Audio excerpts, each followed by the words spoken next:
El error psicológico de la nación, México, es que su recuerdo más profundo en la historia, el que definió su personalidad y el que sigue siendo su desafortunada obsesión, es el momento dramático de la conquista emprendida por España, que destruyó al Imperio Azteca. Un recuerdo que por lo general conlleva resentimiento, inseguridad y división en actuales mexicanos, en vez de focalizarse como país, para crear su imagen y visión de sí mismo en el orgullo de provenir de dos de los más grandes imperios que ha visto el mundo, el español y el azteca.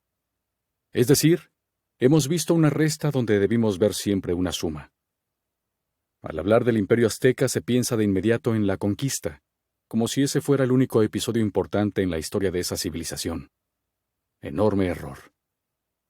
Lo que debimos recordar del Imperio Azteca no era su dramático final, sino su historia misma, su grandeza. ¿Por qué México se obsesionó solo con el evento final? Se trata de un mejoquismo, un masoquismo mexicano. ¿Los griegos actuales acaso se obsesionaron con el episodio de la conquista de Grecia por parte de los romanos? No.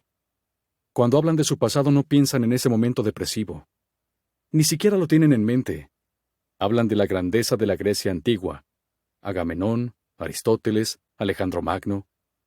¿Los italianos actuales acaso hablan obsesivamente sobre la caída de Roma provocada por los germanos? No.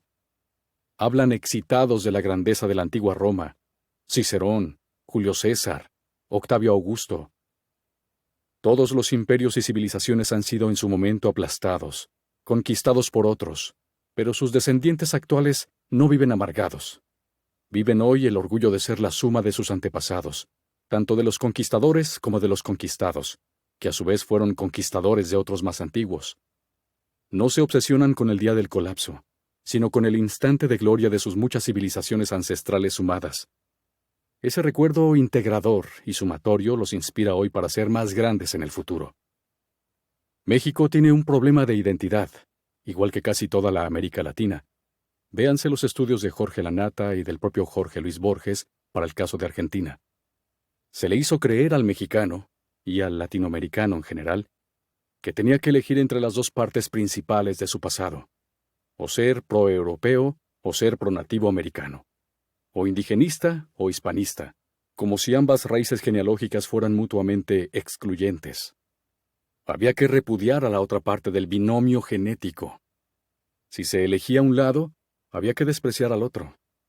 Surgieron dos formas de odio, el del antiespañol y el del antiprehispánico. El antiespañol sigue odiando a un conquistador de hace 500 años, mientras que el antiprehispánico, en su anhelo o fantasía de ser un europeo americano, desprecia a civilizaciones de las que él mismo proviene y que son admiradas por fascinación por otros países. Estos extremos psicóticos dividen la mente del mexicano en forma innecesaria, haciéndolo, en resumen, odiar su pasado. Este audiolibro pertenece a la corriente que busca sacar de los escombros la grandeza colosal de los dos enormes imperios de los que proviene México. Cuando cada mexicano conozca la fuerza oculta de su propio origen y la haga suya, en forma integrada y sumatoria, entonces el país mismo va a tener un nuevo destino y emergerá entre las naciones con un poder que hoy le es desconocido.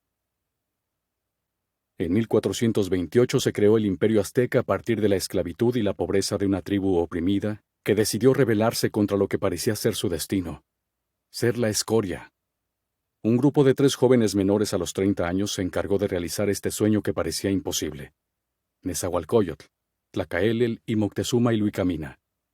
Eran primos. Nezahualcóyotl había escapado de ser asesinado, teniendo solo 15 años, cuando mataron a su padre los que dominaban el mundo antes del Imperio Azteca. Verdaderos carniceros. Esta es una de las más grandes hazañas de la historia humana. Hoy la mayor parte de los mexicanos no la conocen.